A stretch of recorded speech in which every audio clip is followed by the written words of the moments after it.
All right, thank you very much for joining us. Let's move straight as we are going to be looking at so many issues happening in the country. Nigeria is at a critical junction as we speak now, with millions of citizens grappling with severe economic hardship due to rising inflation. Now, the removal of fuel subsidies and the fluctuating exchange rate, the cost of living continues to soar, leaving many struggling to afford basic necessities. At the same time, concerns over free speech and human rights violations are growing, especially after the controversial case of an NYC female corps member allegedly facing persecution, as it were, for criticizing the president. Now, government and some persons in authority. Now, in this discussion, we'll be exploring the worsening economic conditions, the state, and the response to see how we can chart a way forward and the broader implication for democracy and governance in Nigeria. Join us virtually from Lagos to extract the front line of this discussion is Ojeno Justice Esquire, a legal practitioner and human rights activist. Thank you very much for joining us, Barrister Ojeno. Good morning. It's my pleasure to join, and it's my pleasure to join all our viewers all across the world. We appreciate you for joining us. Now, let's quickly begin with the controversial video that has gone viral.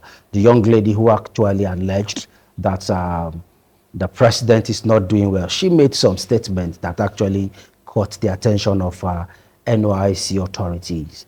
You, as one of her legal team, or one of the person representing her, what says you? Okay, for me, I think that it is eternally wrong for NYC to bear its fangs and try to come down that heavily on an innocuous and innocent Nigerian that decides to state what exactly is her feelings and what she is passing through in this country. So that forms the reason why we went all out, because we suspected that, especially with some of the actions that the NYC officials have taken immediately after seeing the video, the threats, the instructions to how to take it down. And so we felt that it was too much, and as Nigerians that have always been on the front line of the defense of the rights, in fact, as much as possible, the maximal enjoyment of all the rights guaranteed by the Constitution, we have to jump in front of the line to ensure that the enormous weight of the NYC is not brought upon her to crush her. If you make this lady that we are talking about very, very, very gentle, very, very sweet, and it would have been too much for her. So that was why we jumped in front of the line to ensure that NYC did not trample upon our right to maximally enjoy, our right to freely express ourselves as guaranteed by the provisions of our Constitution. And I commend you to Section 39 of our Constitution, and also to the African Charter on Human and People's Rights and the United Nations Charter on People's and Human Rights. So these are some of the reasons why we came out. We also feel that lady is voicing out the.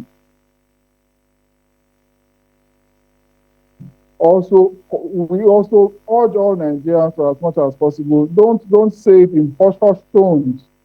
Come out and say exactly the kind of things you are feeling. Let the government hear.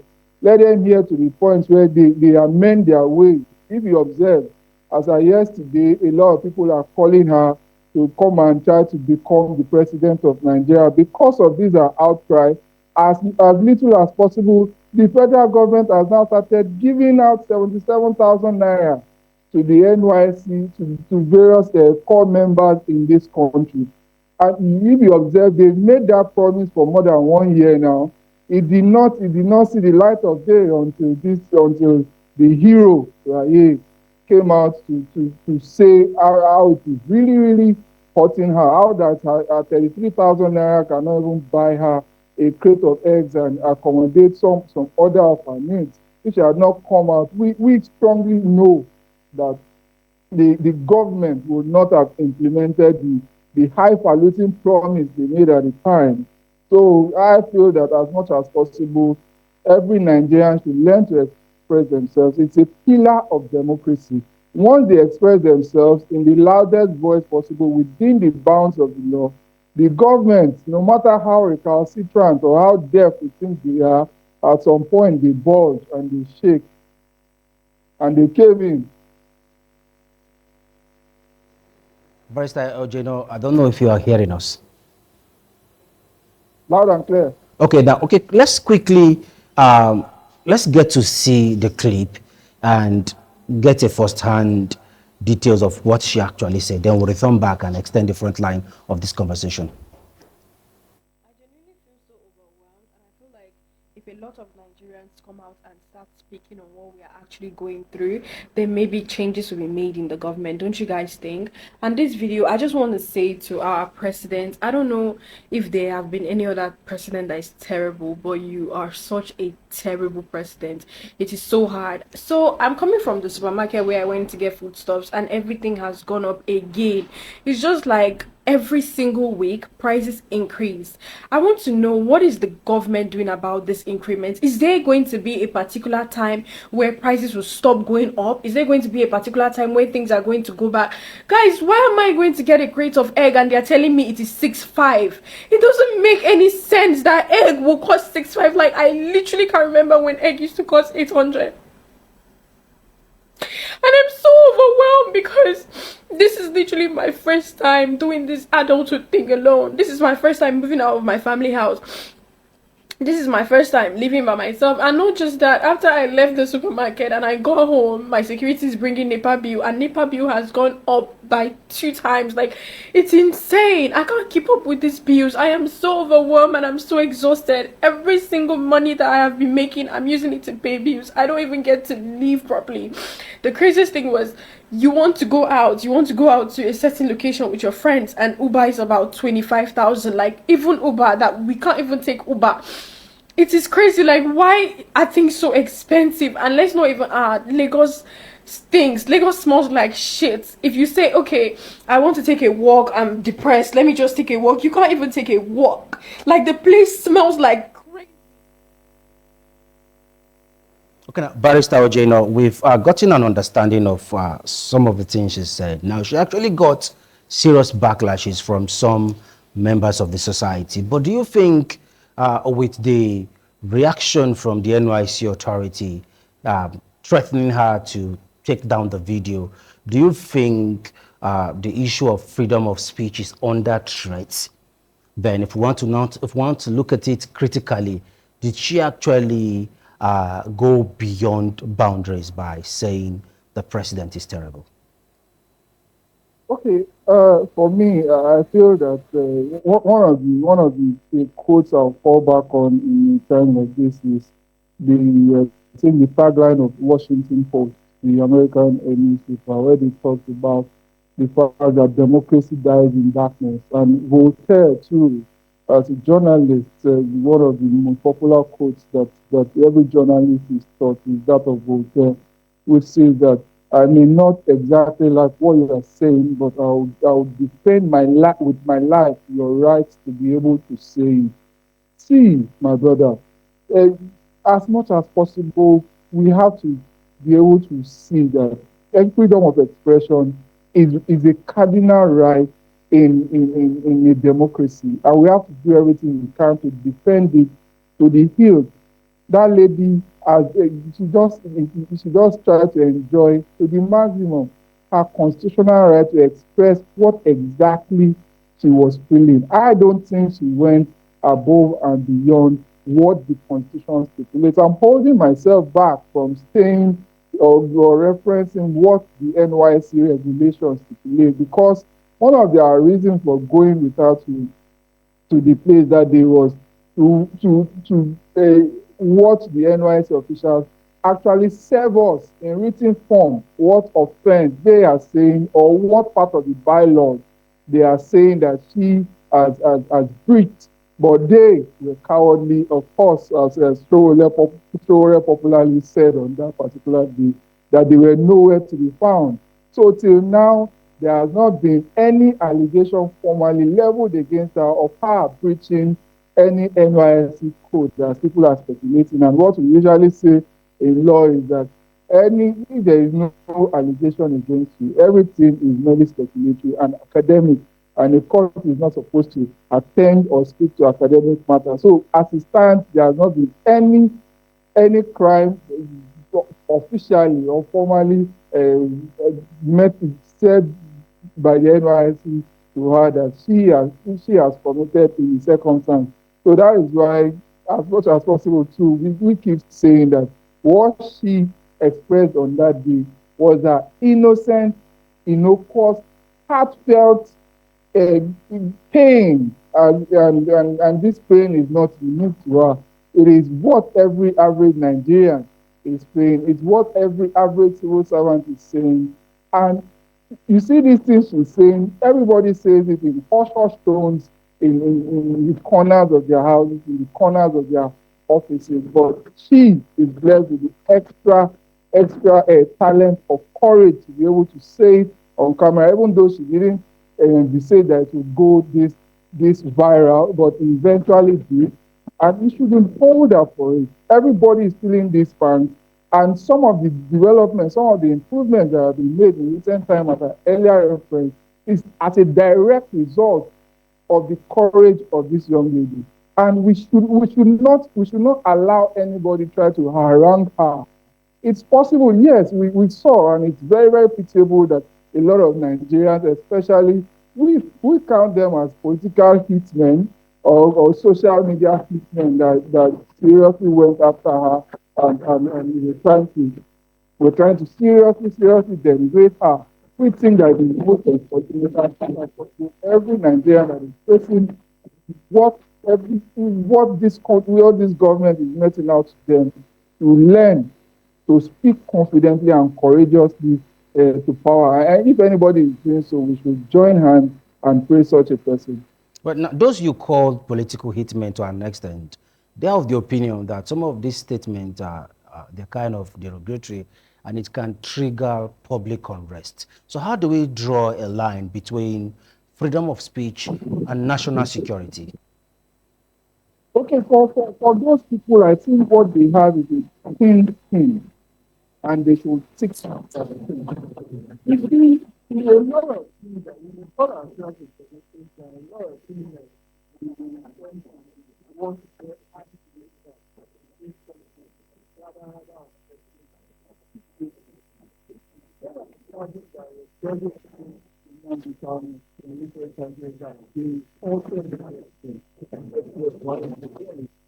I feel when I saw it, I almost laughed. I almost laughed to the high heavens because it is very, very unfortunate. You see, in a democracy, if you are contesting for a political position, you have to have a thick skin. Insult comes with the territory. And people should not even be critiquing you or saying that they are doing things. My friend, they aptly describe the fact that the people who are saying that she didn't respect the president. How do you say somebody didn't respect somebody who is holding in your throat and practically trying to kill you? How do you respect them? In what circumstances or what do you try to demonstrate respect in such situations? And I feel that that's very, very apt, and that describes exactly what the situation was. No, we cannot now say, oh, because some people will find it hurtful or painful that they will not now that the speech will not now criticize the government. So if he's praising the government, all these people will be happy about it. So very, very unfortunate. I think that they should rather do that. I think you this is the one thing that she did in recent times was to apologize to the people of Lagos State, especially people who are here in Lagos State, that oh, she's calling their name for the youth name. We apologize to them. And very, very happy that they are just taking back her word and keeping her vomit like a dog by placing herself and saying that, oh, the president who is the president is the best thing that ever happened in Nigeria just because of that. Okay, Barrister Ojeno, we are due for a break, and when we return back, we'll be having a finishing touch on the conversation. Kindly stay with us. Welcome back from that break. State of the nation is still our focus, and we are trying to strike a balance between freedom of speech and, of course, the economic hardship Nigerians are battling with. Barrister Ojeno, Justice from Lagos, Nigeria, legal practitioner and right activist, helping us to make sense of the conversation. Thank you very much, Barrister Justice. It's my pleasure. Okay, now let's look at the issue of governance and accountability. Many Nigerians, they feel the government is not doing enough to address economic struggle. Now, what legal avenues do citizens have to demand accountability? Instead of coming on social media and insulting, as it were, the person or the presidency, do we have any legal avenue to express our view? Okay, yeah, there are many. Now, there is one that was taken advantage of by my learned ancestor in law, the great Femi Falana, in recent times when he to the Federal High Court to bring an action that the government should exercise its power to regulate some of the costs of goods and services in the market. So, in as much as I believe in free market and the fact that let the ingenuity of market forces balance themselves out naturally, I feel that some people are trying to and in such situations, I feel that the government take action to try to regulate such industry, especially when it's an industry that is not easily self-regulated or where the is very, very easy to achieve. So, having talked about that, and I'm happy that it got some big that in federal airport, but unfortunately, I didn't see that the government of the day tried to enforce it. So, that's on one front. There's also the FCCPA Act, Federal Consumer Protection Act, that's the name of the law. That generally is one law that I think that as much as possible, every Nigerian should learn, fall back to, and read from time to time. That law is a very, very beautiful law. And just like one of my learned colleagues used to say from time to time that we don't have a challenge of beautiful laws in Nigeria of the law that's a challenge. And again, our Nigerians also taking their times to consume the provisions of the laws, beautiful laws that are already on our books. Do you know that if a person tries to sell a particular good to you and you feel that it is unnecessarily on the high side, do you know that most states have their consumer protection agencies? Do you know that there is a federal consumer protection agency that you can write to? And in recent times, we have seen that they really, really take action, especially in a field that they can take action in. We see what's happening to, if I have to drop names, some cable companies in this country that will just wake up and say, the cost of this is now so amount, the cost of that is now so amount. So these are situations where the Nigerian people can actually in the first instance write to FCCPA or the various CPAs, consumer protection agencies that they have in their various states. So after writing to them, if they feel that they are not getting a favorable response, Nigerians can actually bring an action in court against such agencies. Sometimes it's multinational companies, and sometimes it's people that deliver terrible, terrible goods to you or terrible services to you. You can still explore those laws to bring an action against them, to force them to bring their prices down or deliver better services to you or give you your refund and things like that. But that is for services that can easily be sued. But what do we now do about, for example, the woman that is trying to price gouge in our various local markets in Ekenwa, in all the other places in my great state of Edo State? So those are some of the places where the government has to come up in a general manner to look for inventive ways to take care of. If you want to go through that route now, almost all the persons selling in those states, we should uh, have some kind of legal actions against them. But that's on a lighter note, because things are actually on the high side. Bottled water in Lagos is 200 naira, but right here in Yes. Benin is 300 naira. So many Why? things on the high side. If No, you no, want to no, go no, through no. that, The economy of Lagos is larger. It's not supposed to be. I think there's some. This gives a real cause for such actions. I think that there should be consumer protection actions everywhere in Edo State. And I'm very, very happy that this is a popular TV station. And some of my colleagues will be listening to me, and I urge them in good faith to try to pick up the gauntlet and bring an action against, for example, if it's an association that is trying to do this. I think that this should be, it is a cause that ought to be fought. I wish it were in Lagos. If it were in Lagos, we somehow in our busy schedules, we can still try to bring up, find time to bring basic actions to force them to bring the prices down. I don't see any reason why. It's just water. It's just water in a bottle.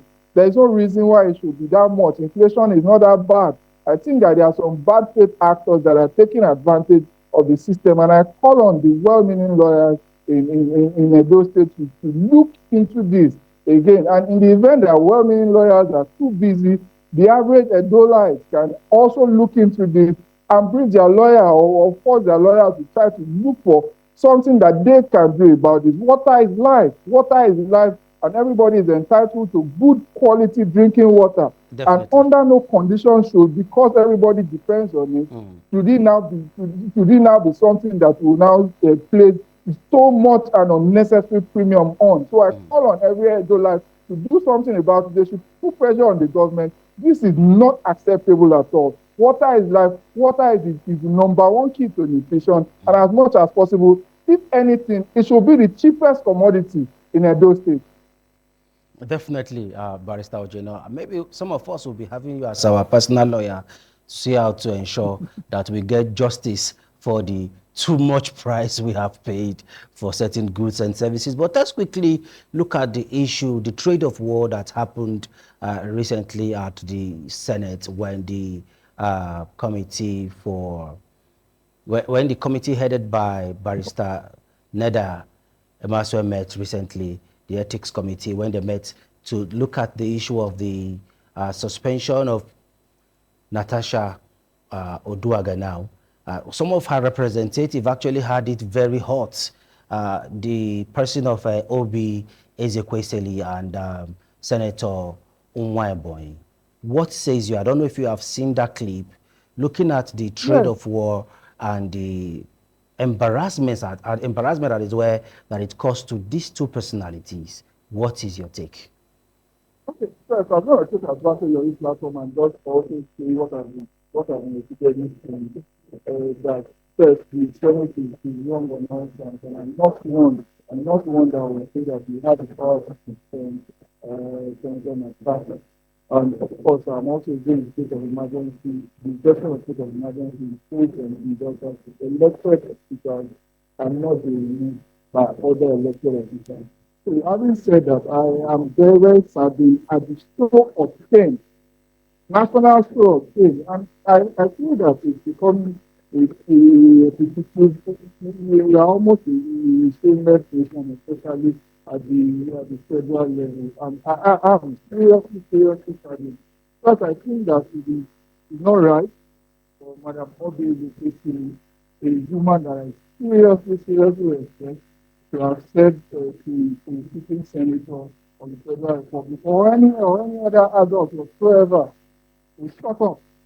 I think that is not acceptable in any civilized organization, except when situations are really, really heated and it's almost a reflex action. Of course, that can be forgiven. And I expect the apologies could have been traded by now, even though I saw the apology granted by Senator Nweboing on this issue. I'm also not happy the way he talked to her. Of course, on another platform, he said that she is old enough to be her mother.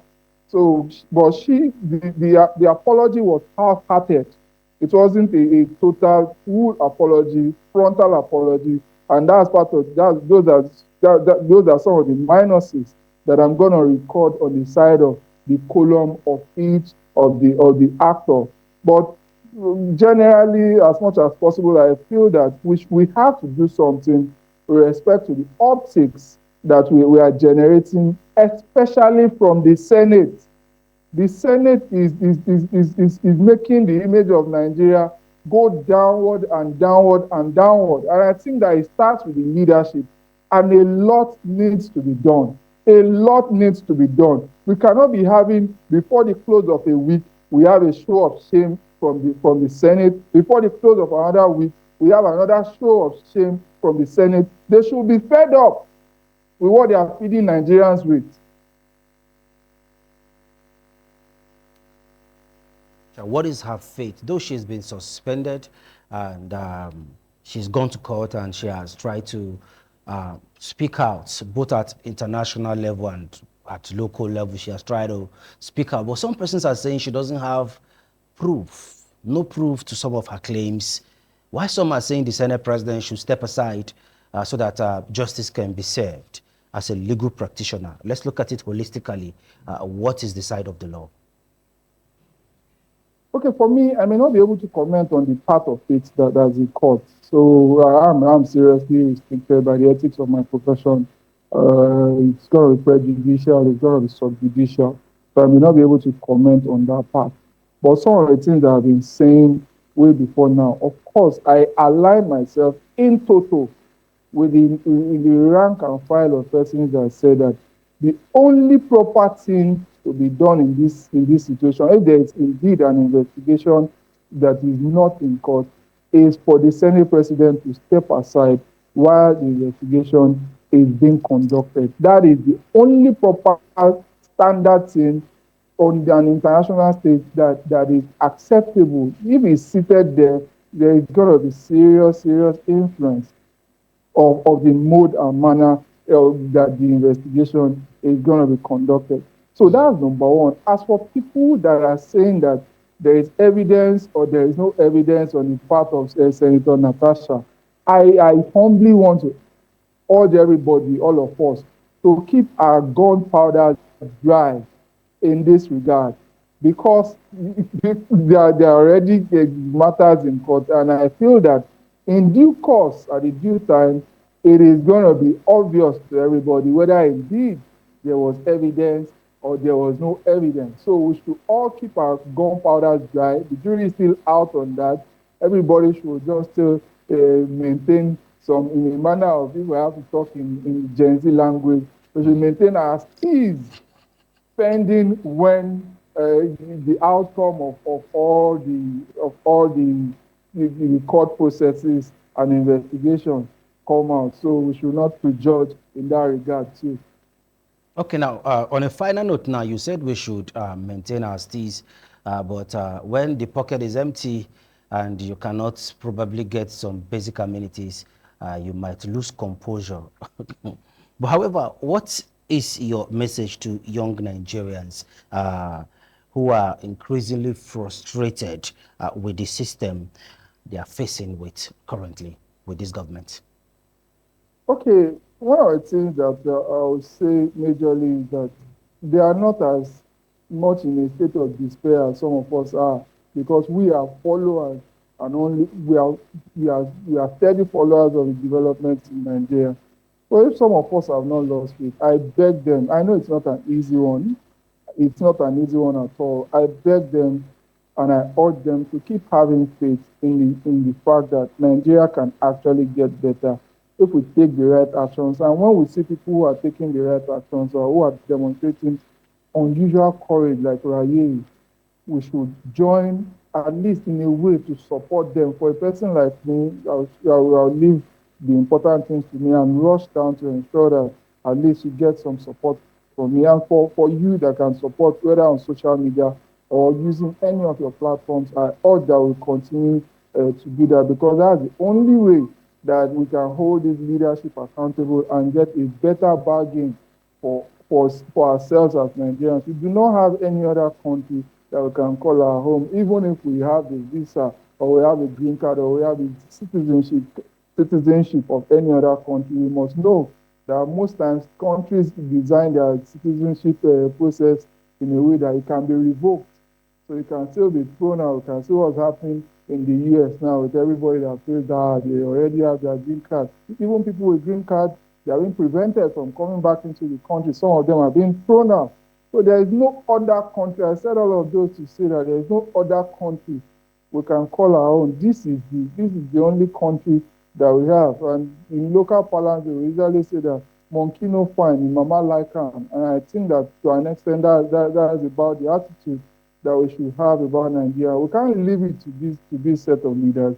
We have to keep pressing them on their necks to hold them accountable for any and all the things that they try to get away with, so that we can have a better Nigeria. Because if we didn't talk, if we don't talk, if you don't talk, if I don't have faith, somehow.